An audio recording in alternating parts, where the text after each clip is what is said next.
Hey everybody, and welcome back to the Grace Pathway Podcast. My name is Matt Roberts. I'm the host, and we're glad that you're tuning in. We've got another amazing story, actually two stories that have become one that we're going to dive into in a second. But before we do that, make sure you hit that subscribe button, like this video. You can always share it, leave a comment, let us know what God's using this for. We believe that God has called us to tell stories that are going to help further the kingdom of God and let people know about the grace that's offered to everybody who put their faith in Jesus. And so, without further ado, I would like to introduce Connor and Ellie Galgan. Yeah. Yes. Welcome to the pod. I know people don't you guys have been a part of Pathway now for a minute, but people don't know you guys fully. I know, Ellie, we're still getting to know each other a little bit. Connor, I've obviously spent some time with you, but welcome. Yeah. Welcome to be here. Welcome to the pod. The space is the space. We're consistently upgrading. Yeah. You know, like our cool new table. It's a beautiful table. Thank you. I know. I'm going to get in trouble for not putting nice coasters on here, but we will continue to talk and work it through. Well, I mean, I know a lot about you guys. I'd love to hear from you guys though firsthand. First off, how long have you guys been married? Let's start there. Yeah. Because they're married. I don't know if I got that, by the way. They're been married. Yeah, show the ring. That's right. Yep. Dang, girl, love that. Shiny ring. Good job. Yeah. What? She picked it. Love that. She gave suggestions. There you go. I'm a little picky. Hey, love that. You gave guidelines. You're like, hey, man, we're doing this right. Exactly. So how long you guys been married for? Yeah. 3.5 years. 3.5. 3.5 years, and together you guys have a beautiful little dude. Yeah, 19-month-old. Yes, tell us about him. Well, his name is Woods, and he's just the greatest kid. Yeah. He's such a little love bug. Yeah, biggest blue eyes. Oh yeah. Yeah. We'll give you a hug. We'll run away from you. Loves climbing stairs. Yes. So. Yes. And is he sleeping? He's sleeping good for you guys? Sleeping good. Yeah. Oh, praise God. Sleeping good. Love a good sleeping kid. Took long enough. Took so long. I would love to tell you every kid is the exact same, but once you get one figured out, we'll see what the next one brings. But no, that's awesome. I mean, he's the coolest. Seeing him run around and run around in the kids ministry and stuff like that. Oh, yeah. And you guys came to Pathway last year. Yeah, last May. Okay. Yeah. So you guys been married and had Woods, and then all of a sudden a change comes in your guys' life. Yeah. And you guys move to Redding. Mm-hmm. Well, tell me a little bit about that journey. What brought you guys here? Because that's a big ordeal. Some people don't like. That's like, it's just a simple move. No, it's not. There's financial decisions, there's job opportunities, but there's people Where were you guys before Redding? Yeah, so we were in Boise, Idaho. I was actively in college at Boise Bible College. Okay, I'd been there for a few years. I got my bachelor's degree in Christian ministry there, and so last year was my senior year, and we're just like, what does God have planned for us? What is that going to look like? We had this idea of moving to Portland. That was kind of our initial goal. That's where her family's at. Okay, family ties in Portland. Is that where you grew up? In Portland? Okay, great. Yeah. And where's home for you though? So, because you grew up a bunch of different spots. I grew up in a bunch of places. I was in the Portland area for about 10 years. Oh, okay. So that was where I grew up. It's where we first met. Mm-hmm. Oh, we'll get into that story. I'm excited to hear this this love story blossom. Yeah. Yes. And then I was in Boise for about 7 years through high school, and then through college as well. Mm-hmm. You joined me in the college plan. But yeah, so we're trying to decide, what does God have on our lives?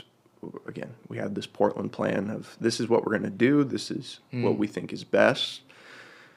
And I want you to speak into this because this was kind of you for why Redding. It was interesting. You had a job offer in both places. You had a job offer near my family and a job offer here. And I just felt God telling me, like, not Portland, not now. And I couldn't get rid of the feeling as much as I wanted to be there. Yeah. I wanted to be with my family so bad. But I couldn't get that out of my head. I had to come to Redding. And so I told him, I was like, I think we have to go that way. Yeah. And I knew it was something special because years sooner, I mean, my parents are here. So we came and we visited. And years sooner, she had said, I will never move to Redding. Like it was a hard line. It was a hard line. You can go anywhere, but we will never go to Redding. Right. Because it is not. you didn't think much of it the first time you saw it. Yeah. And then just out of the blue, she goes, "What do you think about Reading?"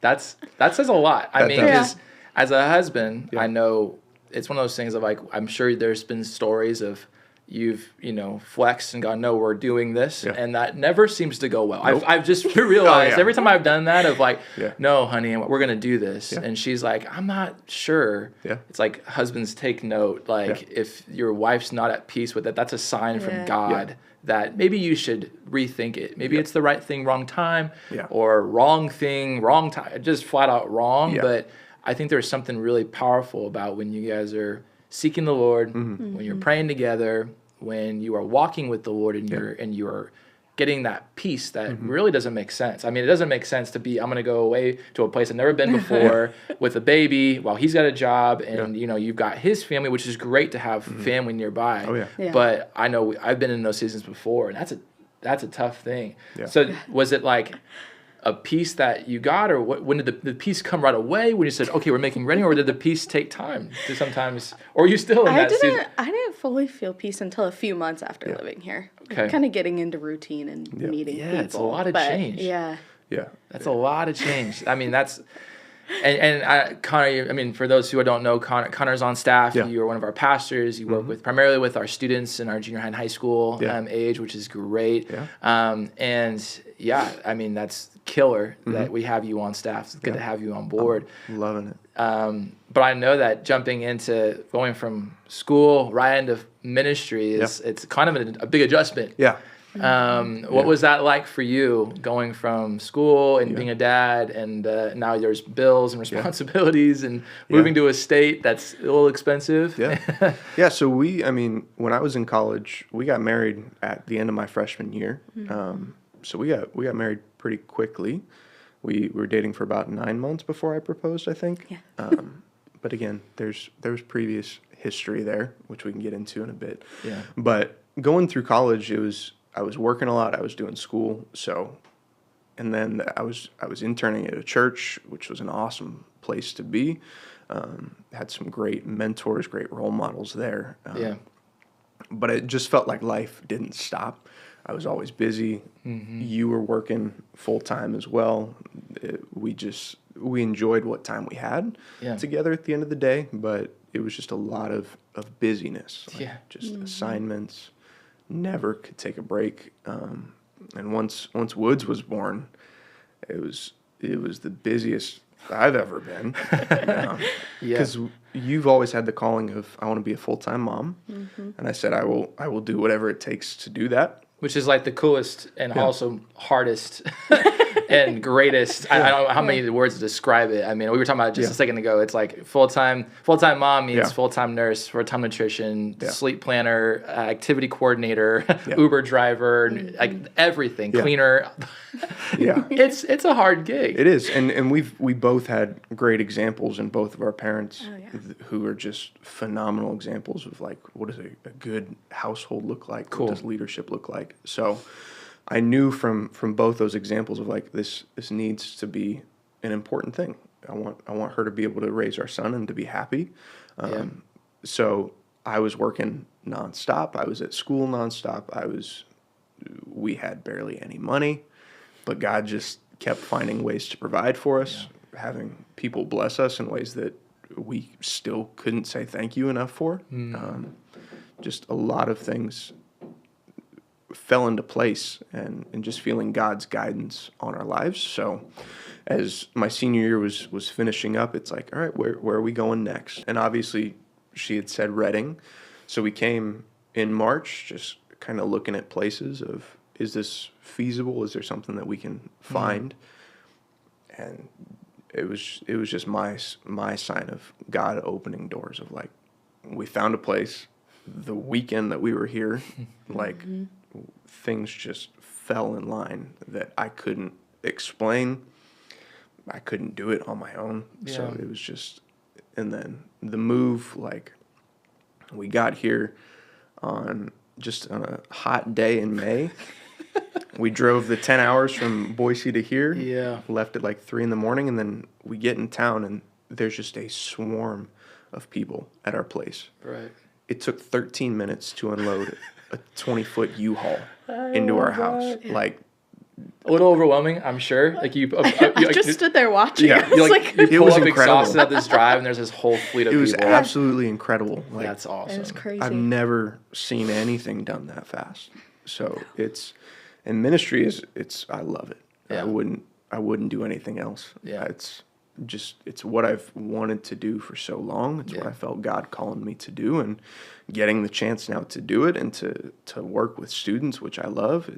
There's nothing better, and just the amount of importance on family here is incredible. Yeah. So Yeah. getting to be with you guys and see just how my son is taken care of here, you can't beat it. Shout out to the kids team. Seriously. I mean, Yeah. I think that's something that's Yeah. big is like people talk about, and you being a pastor's kid, Yeah. you know, Oh, I know. like, and I have three kids that Yeah. I'm like, what is, and there's such a pressure on our kids to like, Oh, yeah. live up to this expectation, the standard of like, oh, you're a pastor, so your life must be, like, Yeah. I don't know why I always go Halo, but I go extra holy. Yeah. But it's like, no, they're just kids. Yeah. And they're just figuring out their own relationship with the Lord. Yeah. It's just like we're also navigating as pastors our own relationship with the Lord. Yeah. And as spouses. Like it's not like this superiority or this positional leadership. It's Yeah. like we're doing this together. But I know sometimes it can feel like, oh, you have to have it all figured out. You have to do all this. And so to have a healthy church that is like fighting for our health, Yeah. our family's health, our kids' health, Yeah. and they want the kids to want to be at church. It's awesome. Yeah. So shout out to the kids team. Seriously. You know, they work, and Karen and her team, they do a great job of Yeah. caring for our kids. So Oh, yeah. yeah, that's awesome. Yeah. So I mean, I've alluded to it a little bit. You grew up in Portland. You grew up all over the place. But I know obviously your dad is a pastor and has been a pastor, I think, your entire life. Yep.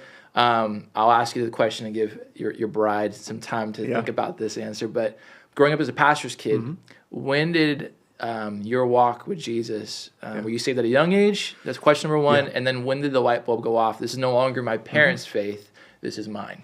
Yeah, so I was saved very young. I remember praying that prayer just in my bedroom with my dad.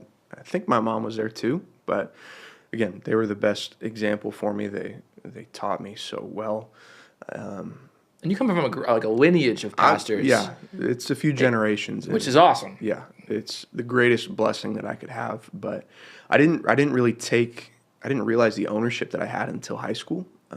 Moving from Portland to Boise, it was a very rough time for me. I was very angry. I didn't understand why I had just been ripped from all my friends who I'd been with for 10 years. And so I was very resistant and hesitant.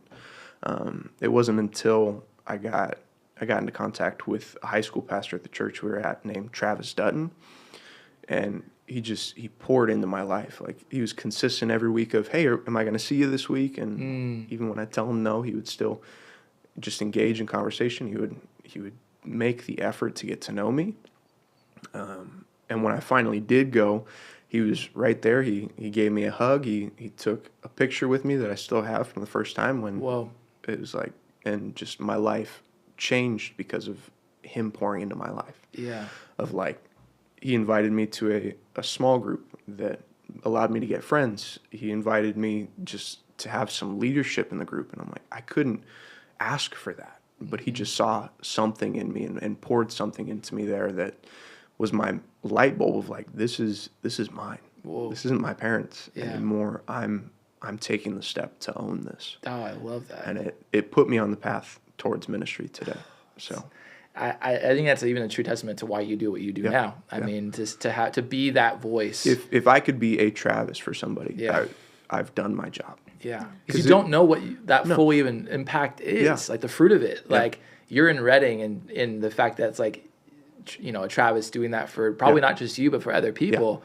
Like it's contagious, and I can look back on my own life and going like there are some pivotal moments, and it usually involved a leader who had the courage to say something that called me from where I was to something higher. Yeah, which is like, aren't we called to do that as Christians in the first place? Yeah. So, dude, that's awesome. Yeah. So growing up in Portland, family. Tell me about your family real quick. Yeah, they're great. Very Christian family. Okay. My mom, my sisters, dad, all of them. So you grew up in a Christian home, going to church every Sunday, that whole thing? For the most part. Okay. Once we hit like middle school, high school, we stopped going to church as much. Sure. Just kind of one of those things. That area doesn't have many great churches. Yeah. So it's hard. Yeah. Yeah. By the time I got to high school, I don't think they were going to church at all. Mm-hmm. You're just doing it on your own. Yeah, very much woke up every morning. My mom was already downstairs reading her Bible. She was just ready to go for the day. Yeah. And that's how my entire childhood was. Like, it was always mom's on the couch reading the Bible when we get up and out of bed. What an example. I know. Very dedicated. But on my own, I feel like I didn't really get into my own faith until after high school. Okay. Yeah, my high school experience was just kind of and so I kept to myself. I didn't go anywhere, stopped reading my Bible. Who knows why? And then as soon as I graduated, it just felt like something was missing. Like I didn't have high school taking up my time. And so I was looking for something, and I started going to a little church. Yeah. And it was okay, but it got me into reading my Bible more. Okay. And I read it more and more, and then we started talking again. And that was the point where I was kind of like, oh, like, yeah, this is right. This is what I want to follow, what I want to believe. The light bulb started going off again, and you're like, okay, I love that. Something's missing. You know, you grew up with it, and it's like it's around, and so you sense it, but it becomes yours, you know. When it becomes yours, it's such a big thing. It's like, I can't imagine life without this anymore, you know? So I feel like we've keep dancing around your guys' story because like I've heard it, like everyone keeps hearing, well, when we talked again, so let's go here. Where you guys met in Portland. Yeah. How old were you guys when you guys first met? So we had been going to school together since elementary school. Yeah. Whoa, So that's cool. We just passed by each other in hallways. It wasn't until 8th grade where we started talking. You got my number from one of your friends who I was hitting on. This story's going to make me look really bad. Hey, we always say at Pathway, we offer a lot of grace. And so I'm just prefacing this by I was stupid. There we go. I was in 8th grade and a freshman in high school. So okay. And your parents were married really young? Yes. Okay. Yeah. My parents were married 18, 19. Yours were married young at the same time. Did you? Okay, so let me ask this, because I had this where my parents were married young. They were high school sweethearts. I felt, and I didn't get it from them, but I almost felt like this, like in Disney, I always blamed Disney ruined me. Disney was like, where's my princess? I got to come in, save the day. And it like screwed me up because at like elementary school, junior high, I was constantly like looking for my significant other, my wife, and I'm like, this is unhealthy. I found myself in this deep desire to like find love, and it wasn't because of my parents' fault. It was just what I perceived as normal. Did you feel that way at all, or was it just something you guys just were searching for a relationship type of thing? I don't think I felt pressure. I mean, it's a coincidence that me and my two siblings all got married young, but at least on my end, I didn't feel any pressure. Okay. It just, things kind of lined up for me. I don't know if you felt pressure for that. Not necessarily pressure, as like more of like, it just kind of, this was like a natural progression. Yeah. Just, kind of felt like it was how things are supposed to go. Yeah. Right. We didn't feel the need to wait very long. Like once we got together, it's like, I have zero doubt that this is my wife. That's cool. Like, there's no point in waiting. Yeah. So you guys grew up elementary school, and then 8th grade, the little flame ignites, and it turns into a relationship. But what goes down? What transpires in this? Yeah. So we dated for about 6 months. In that time, we went to 8th grade together. We finished that year out, and then her family moved to a town called Sandy, which was a distance relationship of about 15 minutes. Whoa. Whew. Yeah. Oh, man. It was pretty intense. As an 8th grader. That's a different high school as we were going into freshman year. Okay. So we didn't see each other as much. And then I'm letting you go from here. So then what happens? Like you said, we didn't see each other much, despite my efforts. Someone just didn't really. Oh, did you ghost her? Try to. Essentially. Oh, goodness. Okay, keep going, Ellie. After that 6 months, we had started high school. Things were fine on my end. And then one morning I just wake up to a text from him that was like, I think that I need some space. I want to figure out who I am. And it just felt like he wasn't getting enough time. Yeah. Which cracks me up because, like you said, we barely saw each other. I dumped her over text while staying the night at my friend's house while she was staying at her friend's house, too. I was at my friend's house. Oh, man. So... yeah, we've all been there, though. I mean, to give you credit, I mean, the freshman relationships, like, I always, it takes a lot for a freshman relationship to work, you know, and... I saw no reason as to why it would backfire. I'm like, this is a good idea. She's at a friend's house. I'll do it over text, nice and easy. It did not go well. One of the dumbest things I've ever done. I fully anticipate all the... I mean, I said it in the high school group, and I got booed by all the ladies in the room, and I'm like, yep, it's true. Yeah. And you still don't let me live it down. Hey. And she shouldn't, because it was dumb. It was dumb. Yeah. Yeah. Okay, so then you break up via text. Yeah. And then how long do you guys go before talking or, rekindling that? Yeah, so it was 4 years. Wow. Yeah. 4 years, and in that span, we each had some rough relationships, just some difficult experiences, and then I get a DM out of the blue from that cutie who I was dating in middle school, and I'm like, I didn't expect this. Right. By any means. Especially after the way that it all ended. Yeah, I mean, we had talked probably a year sooner than that, and we just started a friendship. There wasn't any intention of that, but one day I just get blocked, and I'm like, what? That was strange, and that was not your doing. Thankfully. No, that was not me. Yeah. Oh. You had friends step in and go... No, my boyfriend at the time took my phone and blocked him. Oh. Mm-hmm. Got it. Yeah. Got it. I like that. We were just being friends. I had no ulterior motives, anything like that. But so let me ask this. So after you go through pain, heartbreak, the whole bit, confusion, like, am I not good enough? Like, all the questions, right? Like, I can relate because I've been there. I've been on the receiving end before. What made you start to go, you know what? There's a friendship here. What made you even open that door again? Because I think so many people are like, nope, door shut, never again. You're dead to me. What made you go, maybe not? My mom. Thank you, Mom. Thanks, Erica. I know. Shout out to Erica for second chances. Yeah, I love it. She's the best. I had gotten out of a relationship with my high school boyfriend, and I just was lost. Like, I didn't know where I was going. And she's like, what about Connor? Like, why don't you just message Connor? And I was like, okay, I guess. And she's like, you guys were happy. Last time you talked, you were happy. And so I messaged him. And he's just so sweet. Like, you can't not love him. It's true. It's true. Well, you didn't at one point when I dumped you. That was your fault. Yeah. Yes. There's spice there. There's a lot of spice, and it's one of the things I love. Yeah, and rightfully so. So you message, and it's all via distance. You're in Portland, and you're in Boise. Yeah.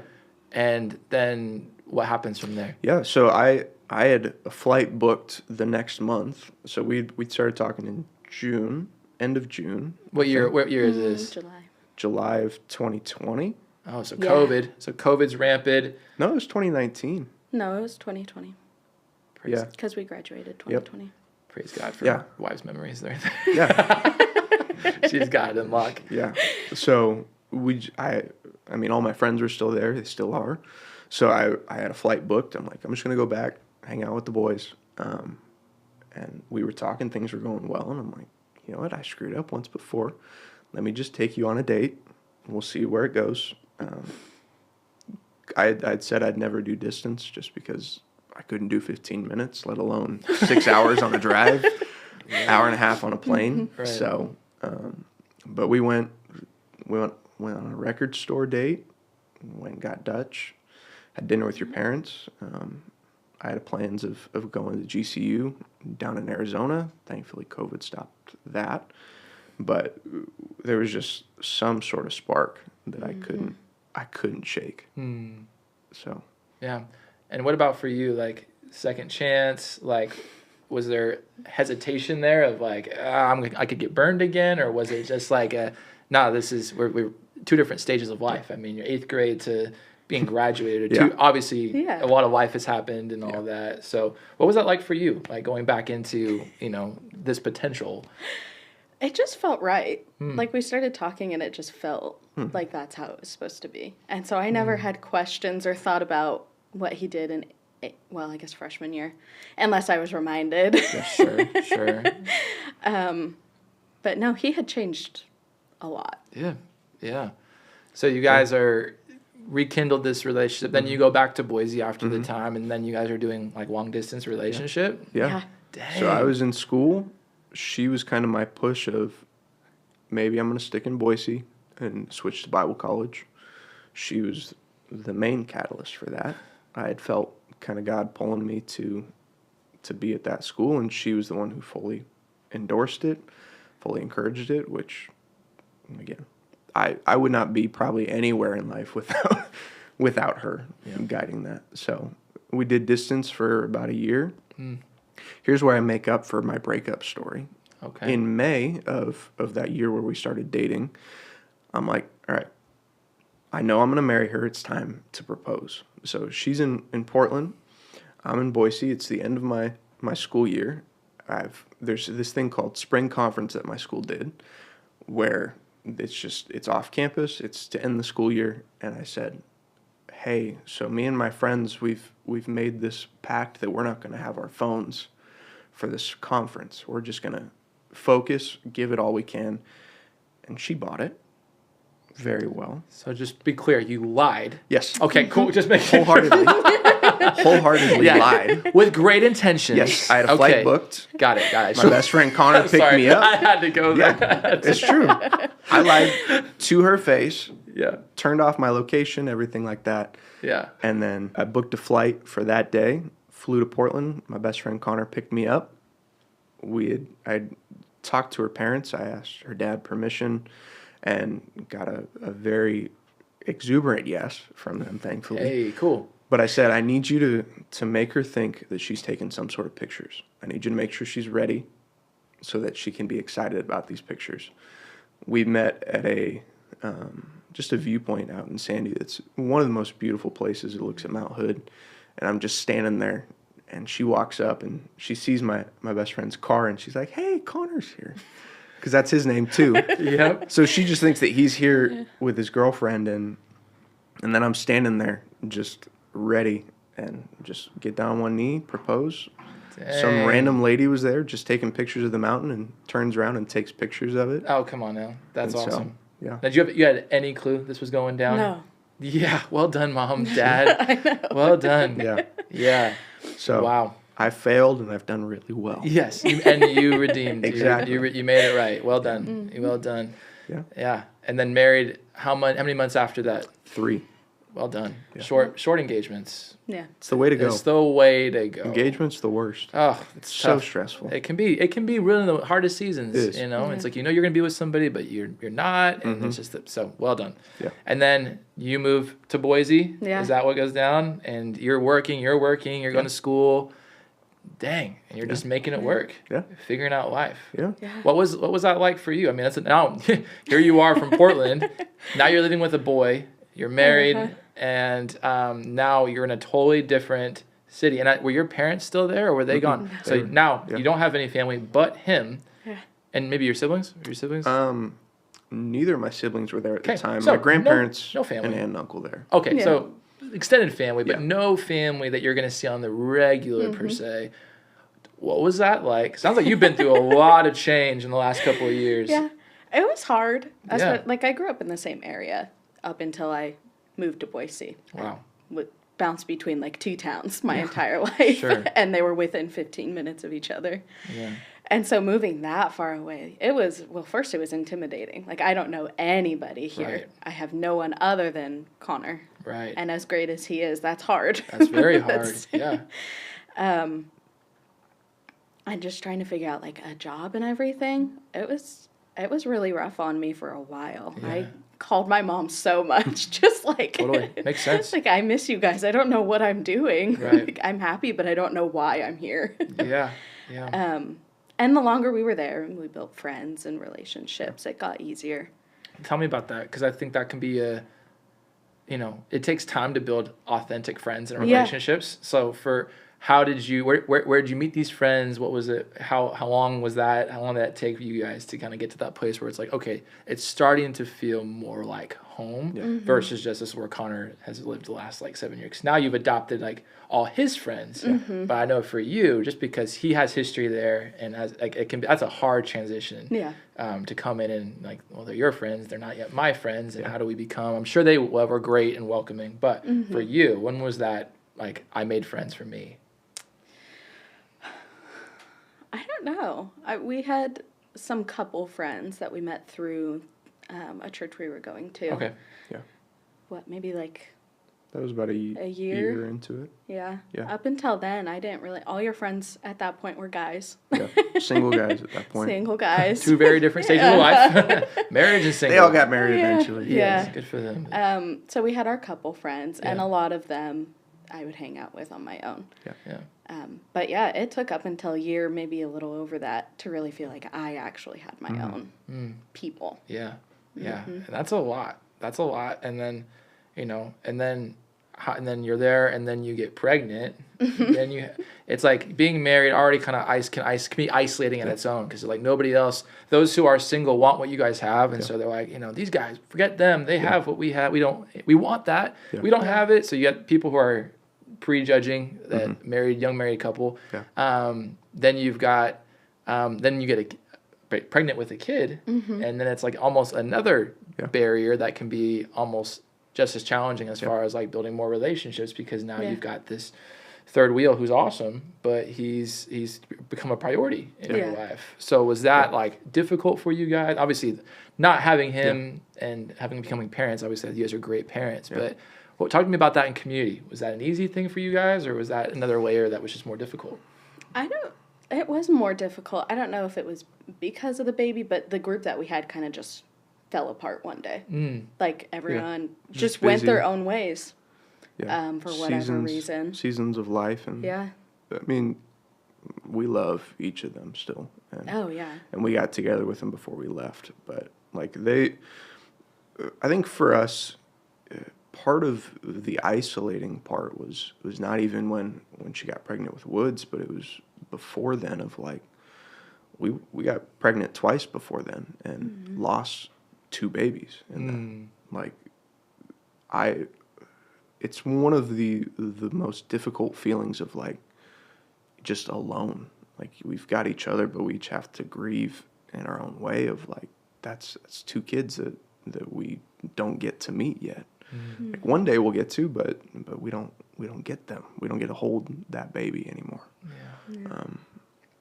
So I think once you got pregnant with Woods, it was like I felt just God being like, it's okay. Things are gonna work out. Wow. Yeah. So you already are feeling a little isolated, and then you go through pain, and that can just force you into a deep, dark space. Yeah. How did you guys navigate that as a couple? I mean, a young couple without a ton of family. Yeah. Did you have a church support? Okay, that's cool. We had a great church family. That's cool. Who was there for us? Yeah. Yeah. Obviously, family is great, but via distance, FaceTime is a miracle. I mean, I praise God for FaceTime because that makes it feel like they're somewhat near, even though they're not. Yeah. But yeah, what about for you, Lily? I think one of the biggest things was with our first one. My parents flew out like a week or 2 after, like as quickly as they could. They flew out just to be with us, and that helped a lot. Sure. Just having those people that I'm so familiar with, being there. And then the second time, I don't know. I felt like I was just expecting it. Like that's it's hard to say, but I felt like I just knew it was going to happen again. And that one, I just bottled away. I didn't. Yeah. Wow. Thank you guys for sharing. And that's, I think the part of what I love about what we do right here is we get the raw and the real, because I think when it's not talked about, there's like this, like I said, this preconceived ideas. Oh, a young, people who work in ministry, you've got your family, your son, but no one knows the navigating of like realness that you guys both have been through. I mean, you've been through some serious change in the last, few years. And I don't think you get enough credit for it. No. Like, and I just, like, I know he can't do what he's doing without you, and vice versa. But I know that, like, so often I know that, you're often at home dealing with changing diapers and making meals.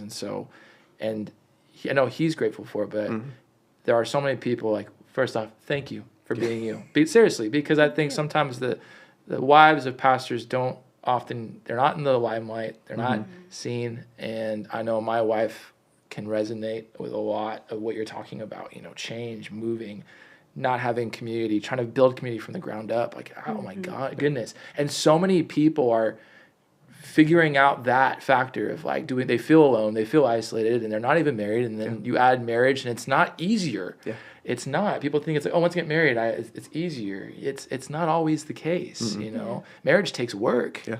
It's a blessing, but it takes work. And then you add a baby in the mix. It's a blessing, but it takes even more work and more attention. Babies are expensive. Let's be real. They're dirty. They don't thank you, and they thank you with a hug and a kiss and all that every once in a while. But man, they are expensive. They're exhausting, and they're exhausting. They make you realize how selfish you are. I'm very selfish. I loved, like, the realization of, geez, there's so much that I do that really doesn't matter now because I've got my son. My priorities just shifted. Fully. Yeah. So I mean, I appreciate you guys and your vulnerability to share and navigate, and not that you have all the answers, but I think that it's the part of, like, hey, we didn't know how to navigate this, and I think it even just gives encouragement for someone who maybe, hopefully, they don't navigate everything you guys have done, but if they do, they know they're not alone in that, because miscarriages happen, and it sucks that that's a normal part of the sin nature of this world, but the fact that you guys are still here, still standing, and on the other side of it, we're still dealing with the pain, but we praise God for Woods and the miracle of life, but it still is pain in the midst of it, But I do want to I know we got to wrap things up because we could spend a lot of time talking about a lot of things, but I do want to spend just time of, like, being a young couple, moving to Reading, he's now in ministry full time. And you are technically labeled a pastor's wife. Like, what's that been like for you? Like, is that, because I feel like that there can be a lot of different we talked about that, a lot of different preconceived ideas about what is a pastor's wife. But what has that been like for you? Has it been okay? Has it been like an adjustment? Has it been everything's normal and the same? Or, like, have you felt this weight? Or is it, I don't know, I'm just curious. It's felt mostly normal. Everyone here is just so understanding. I think a lot of people realize that, like, my priority is my son. It's not necessarily just being a pastor's wife. Yeah. Like, I'm busy raising my kid. Absolutely. And people here are more understanding of that than any other church I've been to. And that honestly took off a lot of the pressure, because I was scared. Like, because you do hear all those ideas of what a pastor's wife is. And I was like, I don't know that I can live up to that. Like, I don't know if I could live up to that. Nope. I'm like, oh my goodness, there's a lot of pressure on this. No, I get that. Yeah. But being here especially has made it's good. And talk about that change, that coming here, finding community. Like, has it been difficult? Have you been able to find it? What would you suggest to someone who's, like, searching? I mean, you just went through another change, but this time you've had a little bit of a resume under your belt. You've moved again. You have his family, but you're still standing on your own 2 feet. Your marriage, new home for you guys, finding community for you both. Like, what's that been like for you guys? It's interesting. I wouldn't say that I'm the best person to give advice necessarily. No, I'm not looking for advice, but just for your own story. Like, what was, I still lay pretty low. I kind of keep to myself, but I try to put myself out there every once in a while. You put yourself out there. You don't give yourself enough credit for how much that you do. Yeah. So you're doing phenomenal.